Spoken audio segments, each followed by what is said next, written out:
input validation using user methods exercise.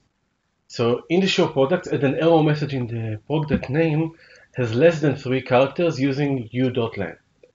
Perfect. And we should probably use trim as well. So if you want to see if the name is shorter than 3 characters, we're going to say if u.len of u.trim of products.product name is less than 3. Okay, and then we say message show error, please enter a valid product name.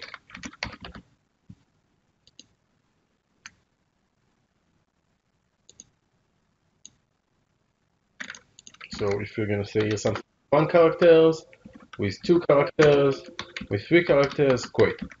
Now, one important thing to note is that the trim is crucial. Okay, by default, text fields will have a text at their full length. Okay, so if you're going to go and run this and go to the debugger, Shift F12, and here in our watch window, we're going to say u.len of product name,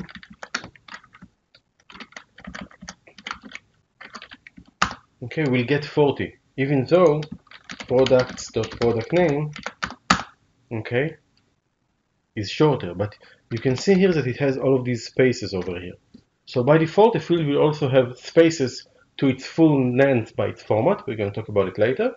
And this is why the trim over here is quite important. And when you come from Magic, this is what you also always did in Magic, so it's just more of the same. Perfect. And then we want to add an error message in the status bar if the product name contains one of the following characters. So we're going to say if product name. Now I can say contains. Okay, if I want to do it, product name dot value. Let's leave contains for a second. So let's do u.instr of product name and percent is greater than 0, or u.instr of product name @ is greater than 0, then message show error, percent and ampersand are invalid characters in product name. Okay, and we forgot to say here greater or equal to 0. Perfect. Let's run this.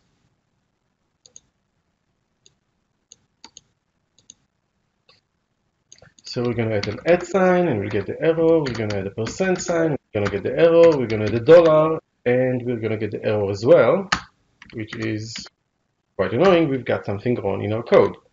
Then let's see. Let's put a breakpoint over here and run this code. And actually, let's not do it with the breakpoint. Let's do it with the Shift F12, just like before. I can do Shift F12, and I can take this code and put it in my watch window. And I can see that it equals to 0. And again, since I come from a Magic background, we know that in Magic, the first character is 1 and not 0. And we can see it in the code of instr. In the instr code, we see that we have index of +1. So if you want to make sure that this sign exists in the product name, we need to say greater or equal to 1. Perfect. Let's run this. Test this again. So let's do the ampersand sign, and let's do the dollar sign, and we're okay. So what new things did we learn in this specific mistake that we had? Remember, always use the Shift F12 and in the watch window write things that you want to know. Okay, and the magic code or the migrated code will count on the fact that if you do instr, then 1 is the first character, where opposed to other .NET code, 0 is the first character. And that applies to NSTR and mid and day of week and many other migrated functions. And you will always be able to see that with this +1 that exists in the implementation of instr. Great. So let's commit this as well, using instr to see if a string contains something. Great. Now the zero-based or one-based is a debate that goes on all across the world. For example, in SQL, the first character is 1. In .NET, it's 0. In Magic, it's 1. So this is one of those things that exist out there. And last thing we want to do, add a warning in the status bar if the product name starts with a T using the left method. So we're going to say if u.left of products a product name has the letter T in it, sorry, 1, because we want the number of characters, 1 is equal to T, send message, show error, product name can't start with a T, and we want to put it as a warning in the status bar. So we're going to say show warning in status bar. Let's run this, and forgot my close parens. This exception lets you know that I forgot it. Quite simple.